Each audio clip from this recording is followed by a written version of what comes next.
any of you are responding to the current political troubles and social anxiety by hunting out bits of uplifting news, but that is definitely one of my techniques. I have been digging up feel-good news stories and anecdotes of humanity at its hopefulest. It helps me digest the rest of the news. Earlier this week on social media, someone from Iceland posted their concern for a baby swan frozen on the ice and dying. People started chiming in and worrying until naturalist Kirsten Langerberger replied to the post saying, "I am on my way with the necessary equipment."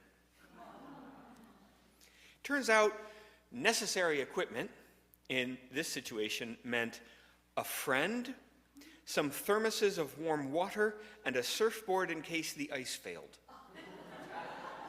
Langerberger went out on the ice, found the baby swan, thawed and freed it. The bird recovered quickly and flew off, a happy ending.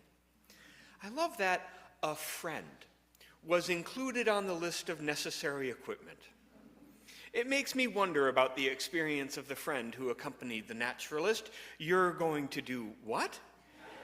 You want my help? What exactly do you want me to do? Sometimes what's needed is some expertise, some particular skill or knowledge.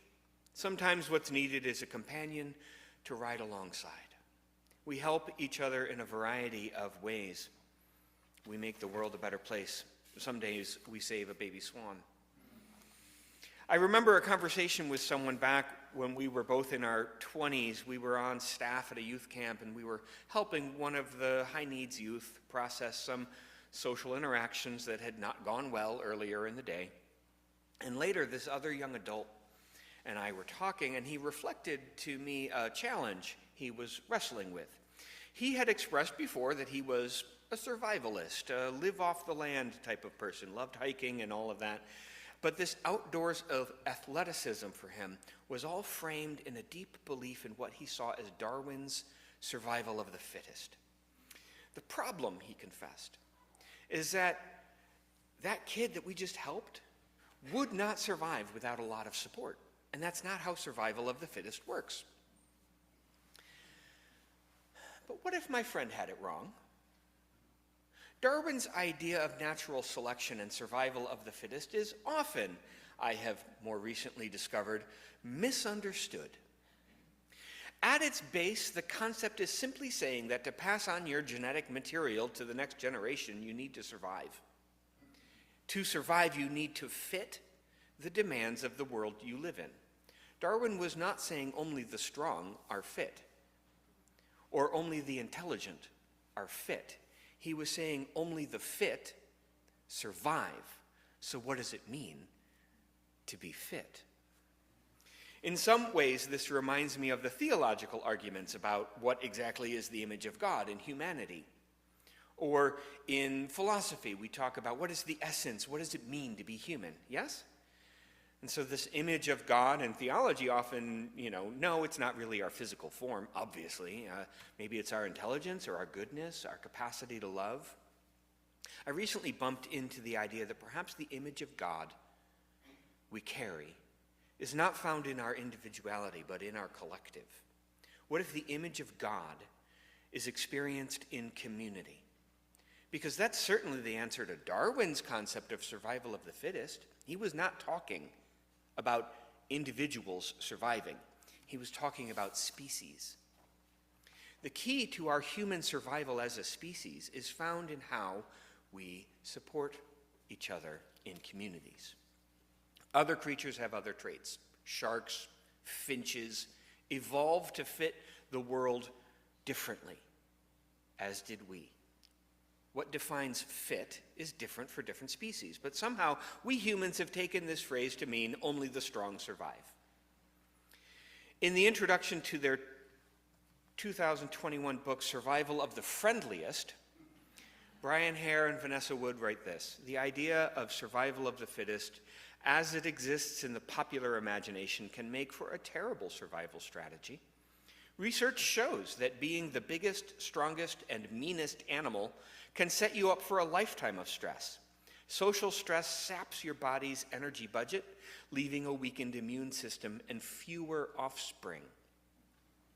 Aggression also is costly because fighting increases the chance that you will be hurt or even killed. This kind of fitness can lead to an alpha status, but it will also make your life nasty, brutish, and short. Friendliness, roughly defined as some kind of intentional or unintentional cooperation or positive behavior toward others, is so common in nature because it is so powerful. In people, it can be as simple as approaching someone and wanting to socially interact, or as complicated as reading someone else's mind in order to cooperatively accomplish a mutual goal. So we join together to support each other. We save the baby swan from freezing on the ice. We help a struggling kid with disadvantages. We don't just leave people to suffer and die. That is how we have evolved as a species.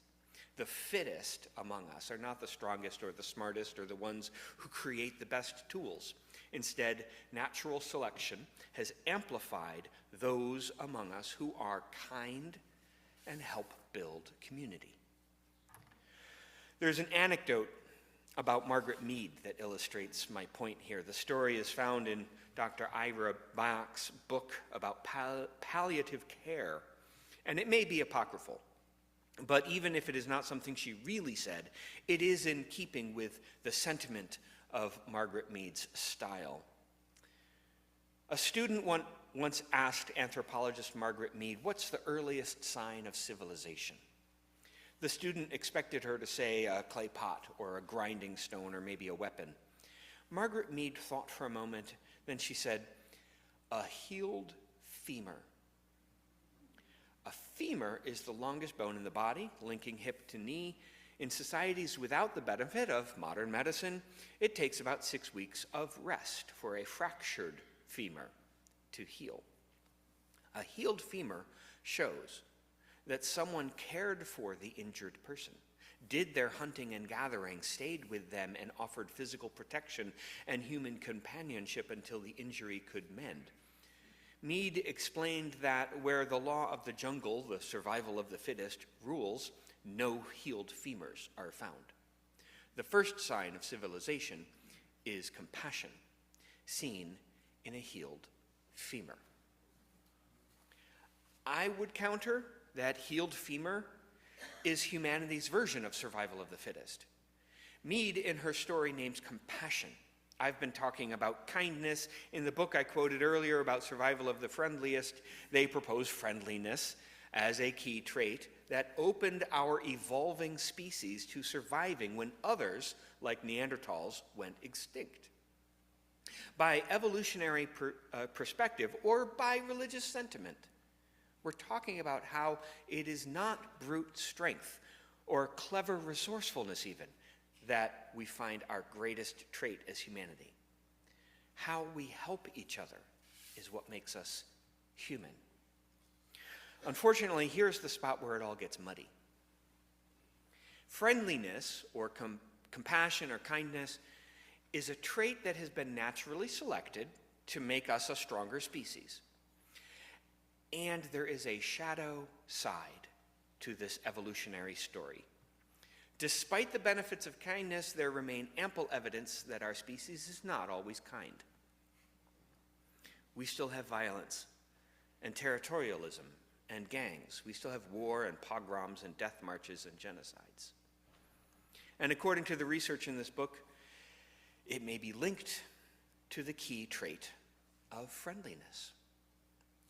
They write, "We have a tremendous potential for compassion, and we evolved uniquely to show friendliness to intra-group strangers, but our cruelty to one another is connected to this kindness.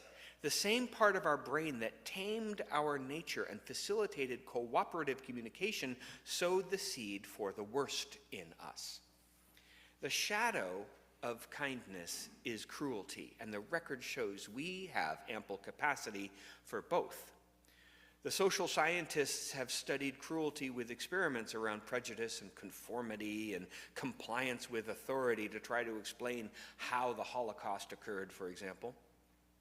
But the biggest reveal I found, and is highlighted, of course, in this book about friendliness, is the impact of dehumanization. In proclaiming that kindness is the mark of our fitness for natural selection, it is a statement of how we interact with others. But which others are we talking about? We are supportive and friendly with those who are in our group. In evolution, this played out as Homo sapiens shared the world with Denisovans and Neanderthals and possibly Homo erectus. It was important for us to distinguish this other so that our species could survive and thrive. Our friendliness and kindness expanded to Homo sapiens only. Fast forward a few 100,000 years, and we still have this part of our brain fully functioning to protect us from the other, while we support and care for our own kind. Gee, does that sound familiar? It plays out in the way we dehumanize some groups of people so that it's easier for us to harm them and kill them, or more likely to simply stay home and ignore the atrocities that are happening to those we do not think of as human. Religiously, we are challenged to expand our concept of who belongs, of who is excluded. I would argue that Jesus' central parable, the Good Samaritan, is a direct challenge against our predisposition toward dehumanizing some people. And there is a lot of dehumanizing rhetoric in our political and social atmosphere today. The impact of these ideas is not academic. There are people in power now who are playing up the cruelty side of our best quality as humanity. I caution us against the urge to dehumanize them in return. The solution is to expand who we mean when we say we, until it includes all of humanity, all the world as kin. The word kind has its etymological root in the word kin. I say it is crucial for us to resist that evolutionary urge to dehumanize the other and to instead expand our sense of who belongs. Kindness, I believe, is the key distinction of our humanity. It is also the solution to the cruelty living in the shadow of this, our best quality as humanity. Over the coming weeks, as we move through winter holidays, Christmas, and then into the inauguration, listen for the messages about kindness and cruelty, belonging and dehumanization. Listen and choose the path that brings out our best in humanity. Listen and choose life. In a world without end, may it be so.